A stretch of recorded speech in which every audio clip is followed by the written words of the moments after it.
کون شخص ہے وہ جو یہ کہے کہ مجھے اس رحمت کا حصہ نہیں ملا ہے؟ شوہروں کو حصہ ملا، عورتوں سے کہا اپنے شوہروں کی فرما برداری کرو۔ اگر سجدے کی اجازت ہوتی غیر اللہ کو، فرمایا میں خواتین سے کہتا، حکم دیتا کہ اپنے شوہروں کو کبھی کبھی سجدہ کر لیا کرو، یعنی اتنے حقوق ان کے ہیں۔ پر خیرکم خیرکم لأہلہ، تم میں سب سے بہتر وہ شخص ہے جو اپنے اہل عیال کے ساتھ بہتر ہو، اپنی بیوی کے ساتھ جو اچھا سلوک کرے۔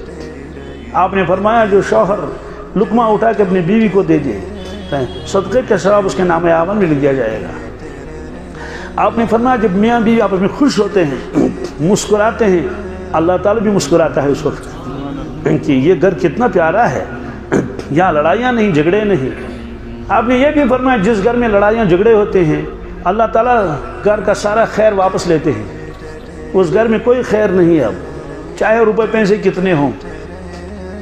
اس طرح سے آپ نے حقوق بتائے، ہمسائیوں کے حقوق آپ نے بتائے۔ آپ تشریف فرما تھے ٹیک لگائے ہوئے، اس طرح سے اچانک ایسے بیٹھے اور 3 مرتبہ قسم کھا کر آپ نے فرمایا واللہ لا یؤمن واللہ لا یؤمن واللہ لا یؤمن، اللہ کی قسم وہ شخص بے ایمان ہے، اللہ کی شکل وہ شخص بے ایمان ہے، اللہ کی قسم وہ شخص بے ایمان ہے۔ صحابہ گھبرا گئے، قیل من یا رسول اللہ صلی اللہ علیہ وسلم، اے اللہ کے نبی کون؟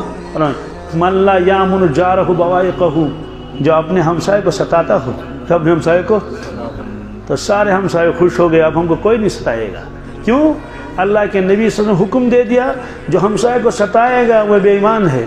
تو ہر شخص کو اپنے ایمان کی فکر پڑ گئی، تو کون مسلمان ایمان والا ہمسائے کو ستائے گا؟ کوئی نہیں ستا سکتا۔ خریدار بھی خوش ہو گئے، اب ہم کو کوئی دکاندار دھوکہ نہیں دے گا۔ دکاندار بھی خوش ہو گئے، اب ہم کو کوئی خریدار دھوکہ نہیں دے گا۔ کیوں؟ آپ خود بازار تشریف لے گئے، آپ نے پاجامہ خریدا، سروال، اس زمانے میں پیسے تول کے دینے پڑتے تھے چونکہ وہ ہاتھوں سے بنائے جاتے تھے نا، سونے اور چاندی کے سکے، کوئی مشین تھوڑی تھی، اس میں تفاوت ہوتا تھا، وزن میں 1-2 ماشی کی کمی ہوتی تھی، اس سے دکاندار جو تول کے لیتا تھا، گن کے نہیں، کیا تول کے لیتا تھا۔ تو وہاں ایک وہ جو کرتا تھا وہاں کام، اس کو وزان کہتے تھے، کیا وزان، وزن کرنے والا۔ اب پیسے دینے ہیں رسول اللہ صلی اللہ علیہ وسلم کو، دکاندار کو، وزان وہاں بیٹھا ہوا، اس کے ہاتھ میں چھوٹا سا کانٹا، اس کو ہم کہتے ہیں، بڑا ترازو نہیں، چھوٹا سا کانٹا، یوں ایسے۔ فرمایا زن ورجح، زن ورجح، فرمایا تولو تولو، جھکتا ہوا تولو، یعنی میرے کچھ پیسے علاوہ ہو جائیں دکاندار کی طرف۔ کس کی طرف؟ اس کا دوسرا مفہوم یہ بھی نکل سکتا ہے، اے دکاندار جب تم تولو گے گاہکوں کو تو جھکتا ہوا دے دو، کیا 2 گرام 4 گرام علاوہ لے لو، دے دو، تمہیں اللہ نے اتنا دیا ہے، خریدار کا دل تو خوش ہو جائے گا۔ کیسی تربیت آپ نے کی۔ جو لوگ چھینا جپٹی کرتے تھے وہ خود فاقہ دیتے تھے، دوسروں کو اپنی روٹی کھلاتے تھے۔ یؤثرون علی انفسہم ولو کان بہم خصاصہ، کوئی شخص ایسا نہیں ہے دنیا میں، اپنے ہوں یا غیر ہوں، جس کو اس رحمت کا حصہ نہیں ملا ہو۔ دوستو اسی رحمت والے نبی صلی اللہ علیہ وسلم کی ہم امتی ہیں۔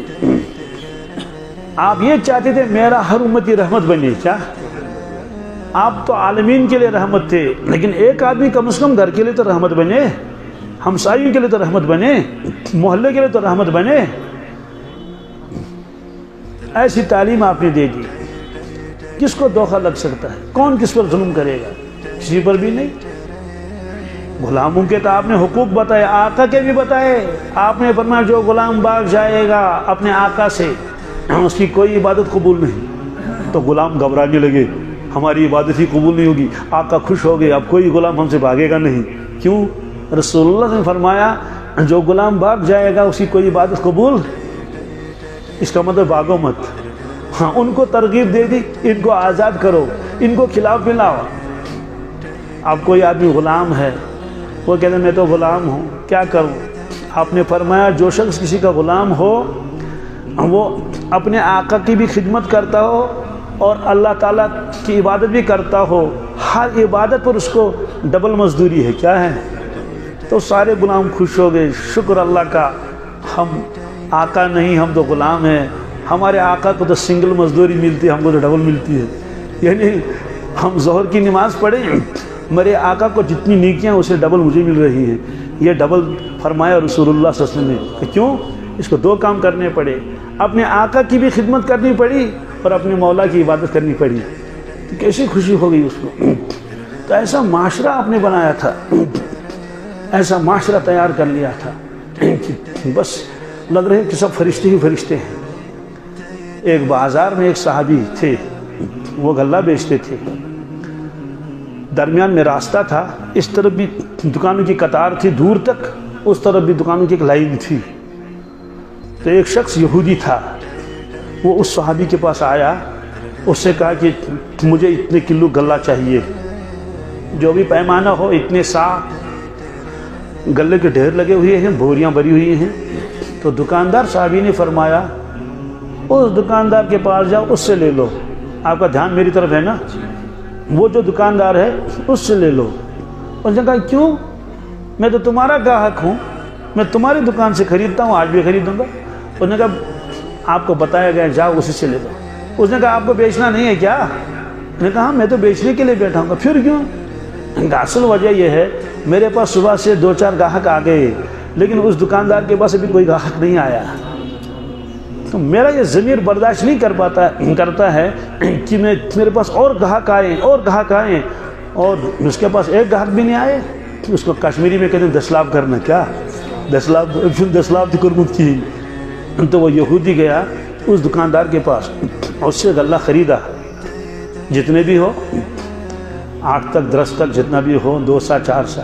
پھر واپس آیا صحابی کے پاس ٹھیلا لے کر. اس نے کہا کیوں آئے واپس؟ نہیں خریدے آپ نے جو اور گندم؟ ہاں خریدا. پھر کیوں آئے؟ کہا دیکھو جو گندم تو میں نے اس سے خریدے، گندم تو میں نے ایمان تم سے لے لوں گا. ایمان؟ دیکھا کیوں؟ کہا مجھے کلمہ پڑھاؤ. انہوں نے کہا میں نے تو آپ کو ترغیب نہیں دی مسلمان ہونے کی، تو آپ کیوں کہتے مجھے کلمہ پڑھاؤ؟ کہتے کہ میں آپ کے اس عمل سے اتنا متاثر ہوا، اگر کوئی مجھے برسوں واز پڑھتا تب بھی میں اتنا متاثر نہیں ہوتا. میں یہ سوچنے پر مجبور ہو گیا کہ جس دین کا دکاندار اتنا اونچا ہو، اس دین کا لانے والا نبی کیسا ہوگا. دوستو یہ تھے ہمارے رسول اللہ صلی اللہ علیہ وسلم. کاش اگر ہم سب دین پر چلتے تو کیا کسی کو دھوکہ لگتا؟ کیا کوئی رشوت لیتا؟ اپنی آخرت کو برباد کر رہے ہیں لوگ جو نافرمانی کرتے ہیں رسول اللہ صلی اللہ علیہ وسلم. رحمت کی ضد ہے زحمت. کیا؟ جتنا آدمی شریعت سے دور جائے گا لوگوں کے لیے زحمت بنے گا. اگر افسر ہے تو زحمت بنے گا، اگر دکاندار ہے تو زحمت بنے گا.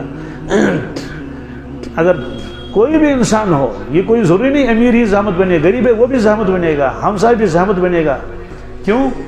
جب وہ اس رحمت والے نبی صلی اللہ علیہ وسلم کے ارشادات کو چھوڑ کر اپنی منمانی زندگی گزارے گا. تو یہ رحمت للعالمین، کیا تمام عالمین کے لیے رحمت ہے.